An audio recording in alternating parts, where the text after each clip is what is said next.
কোরআনকে কোরআনের ভাষায় না বুঝলেও মাতৃভাষায় বোঝা পৃথিবীর প্রত্যেকটি মানুষের জন্য কর্তব্য। এটি শুধু বিশ্বাসীদের জন্য নয়, এটি শুধু মুসলমানদের জন্য নয়।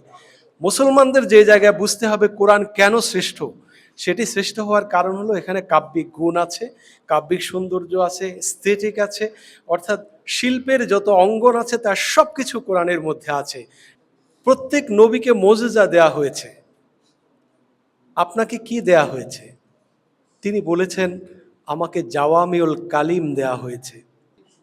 আমি এই পর্যায়ে কবিতা পড়ার জন্য, যদিও আমাদের ইচ্ছা ছিল আলোচনা শুনবো কবি জাকির আবু জাফর, তার আলোচনা গতবারও আমাদেরকে ধন্য করেছিল। সময় অত্যন্ত স্বল্প, যদি দু এক বাক্য বলেন, কিন্তু মূলত কবিতাই হয়তো আজকে পড়তে হবে। বিসমিল্লাহির রহমানির রহিম।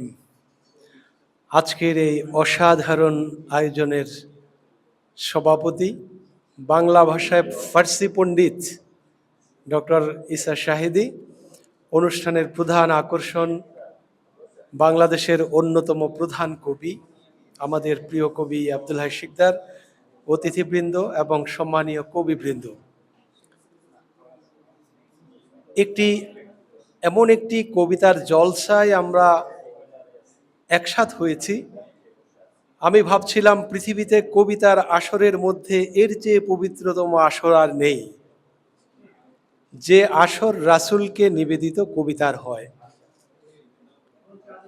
রাসূল সাল্লাল্লাহু আলাইহি ওয়াসাল্লামকে অনেক সাহাবী জিজ্ঞেস করেছিলেন, প্রত্যেক নবীকে মোজেজা দেয়া হয়েছে, আপনাকে কি দেয়া হয়েছে? তিনি বলেছেন, আমাকে জাওয়ামিউল কালিম দেয়া হয়েছে। জাওয়ামিউল কালিম কি? অল্প কথায় অনেক বলা। সেই অল্প কথায় অনেক বলার মোজেজাটি হলো মহাগ্রন্থ আল কোরআন এবং তার ব্যাখ্যা রাসূলের জীবন। সেই কোরআন কিন্তু আমাদের সামনে আছে, মুসলিম জাতির কাছে আছে।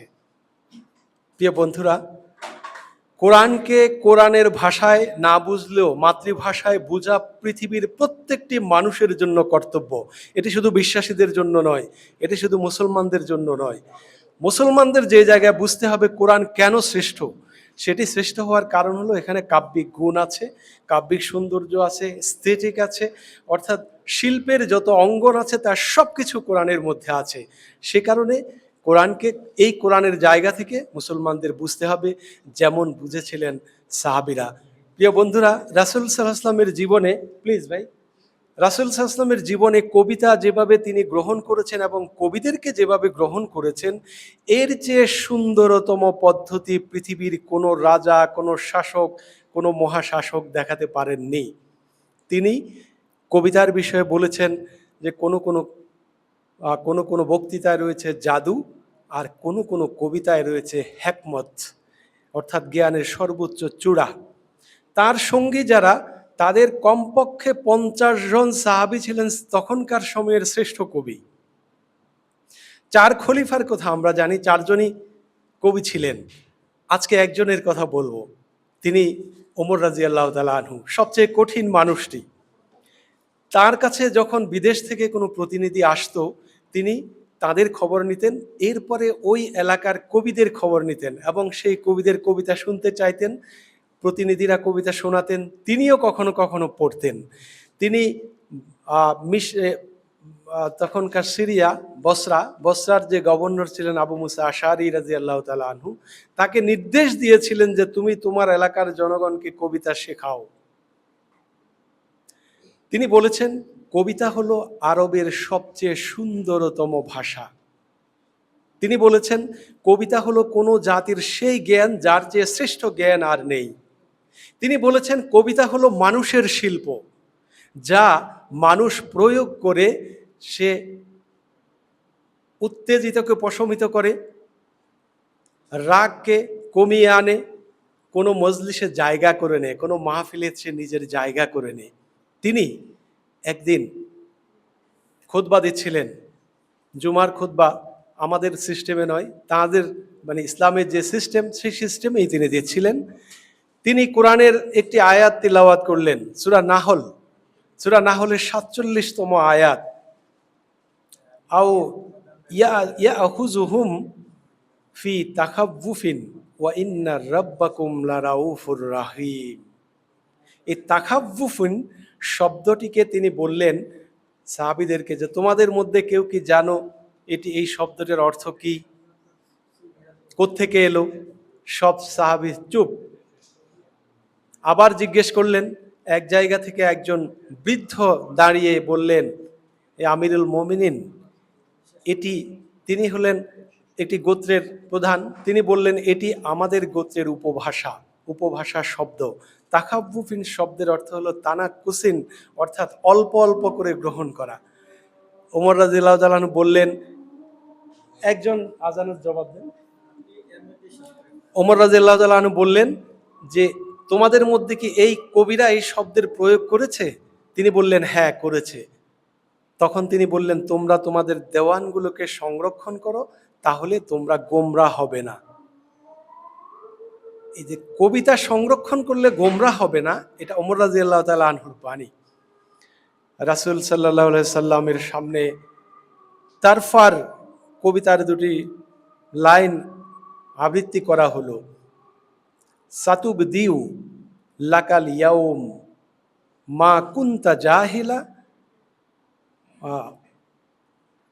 এটার অর্থটা হলো তোমার সামনে এমন সময় আসবে যা তোমার সামনে ছিল না সেটাকে পরিষ্কার করে দিবে, তোমাকে জানিয়ে দেবে, এবং তোমাকে এমন খবর দিবে, এমন লোকদের খবর দিবে যারা তাদের ভ্রমণের জন্য কোনো রসদ সংগ্রহ করেনি।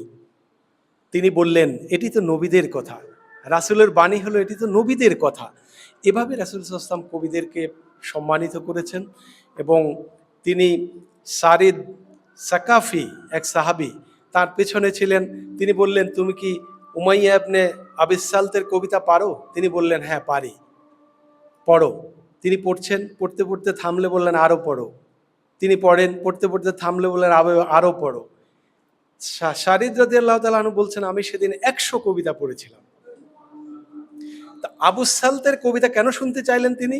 কারণ উমাইয়া ইবনে আবু সাল ছিলেন সাকাফি গোত্রের লোক, আর সারিদ তিনিও ছিলেন সাকাফি গোত্রের লোক। রাসূলের কবিতার জ্ঞান, কবি সম্পর্কে জ্ঞানটা বোঝা যায় এখান থেকে, যে যেহেতু সাকাফি গোত্রের লোক, সে উমাইয়া ইবনে সালতের কবিতা অবশ্যই জানবে এবং তিনি শুনেছেন। প্রিয় বন্ধুরা, যেহেতু সময় নেই, সামনে আর এগোচ্ছি না। কবিতার যে সুন্দর কোনো শিল্প পৃথিবীতে ভাষার ক্ষেত্রে অন্তত আল্লাহ তাআলা সৃষ্টি করেননি, এবং সে কারণে আশ-শুআরা নামে একটি সূরার যে নামকরণ করা হয়েছে, এগুলো নিয়ে আমাদের ভাবতে হবে। আমরা না ভাবলে আসলে আমরা গরিব অসহায় হিসেবে চিন্তা করে নিজেদেরকে, পৃথিবীকে শাসন করার, পৃথিবীকে নেতৃত্ব দেওয়ার, নেতৃত্ব টিকিয়ে রাখার, ক্ষমতা পাওয়ার এবং ক্ষমতা যাওয়ার, ক্ষমতা টিকিয়ে রাখার সমস্ত দর্শন কিন্তু কাব্যিক আকারে আছে কবিতার মধ্যে। সুতরাং সেটি উদ্ধার করতে হবে। কবিতার শিরোনাম প্রিয়তম হে রাসূল। হে আমার চিরদিনের সত্য দিশারি, হে জগতের অনন্য আলোর সওদাগর, হে পৃথিবীর উচ্চ সুন্দরের শ্রেষ্ঠ মানুষ, মুহূর্তের জন্যেও আমার হৃদয় মানচিত্র থেকে সরাতে চাই না তোমাকে। জীবনের সকল অঙ্গীকার, স্বপ্নের সকল উদ্ভব এবং চুক্তিবদ্ধ সকল প্রতিশ্রুতির তুমিই পথ, তুমি সিরাত আল মুস্তাকিমের নকশা। তুমি নেই তো কিছু নেই, তুমি নেই তো সত্যের পথ নেই। আমরা নিজেকে ধ্বংস করে দুনিয়া খুঁজি না, বরং দুনিয়া ধ্বংস করে নিজেকে খুঁজি। এই যে আমাদের চারপাশে ঝলমলে জাঁকজমক, আকর্ষণের ঘূর্ণি, লোভের লোলুপ দৃষ্টি এবং ভোগের বিস্ময় তামাশা, এসব কেমন করে তুচ্ছ ভেবে যেতে হয়, তুমি দিয়েছ তার ইঙ্গিত। দীর্ঘ অন্ধকারে আমাদের সব আকাঙ্ক্ষা বিধ্বস্ত, আমাদের ক্ষুধার্ত পাখিগুলো ভয়ে বিহ্বল, সবুজ পাতার উপর ধূলির আস্তরণ দেখে আমরা বৃষ্টি কামনা করি। আমাদের শুকনো হৃদয়গুলো ভিজিয়ে দিতে আমরা প্রাণান্ত, অথচ আমাদের দৃষ্টিগুলো কেমন পাথর। এমন অন্ধকারে পাথর দৃষ্টি কি সহ্য করা যায়? আমাদের সহ্য ক্ষমতার কথা ভাবার সময় নেই।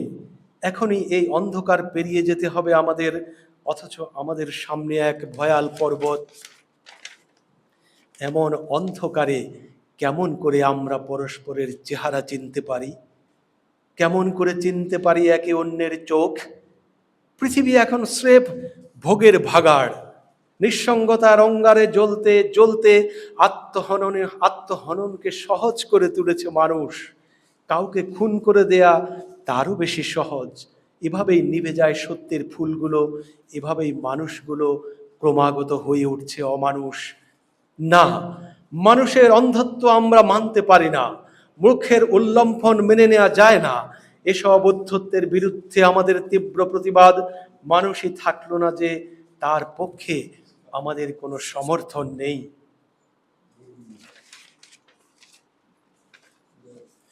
জানি তোমার পথ ছাড়া আর কোনো পথ নেই, তোমার সুখ ছাড়া আর কোনো সুখ নেই, তোমার আনন্দ ছাড়া আর কোনো আনন্দ নেই। তোমার জ্যোতির চৌলুসে জল জল আমাদের অন্তর। তুমি, কেবল তুমি আমাদের প্রিয়তম, হে রাসূল, হে মুহাম্মদ সাল্লাল্লাহু আলাইহি ওয়াসাল্লাম। ধন্যবাদ কবি জাকির আবু জাফর ভাইকে। আমরা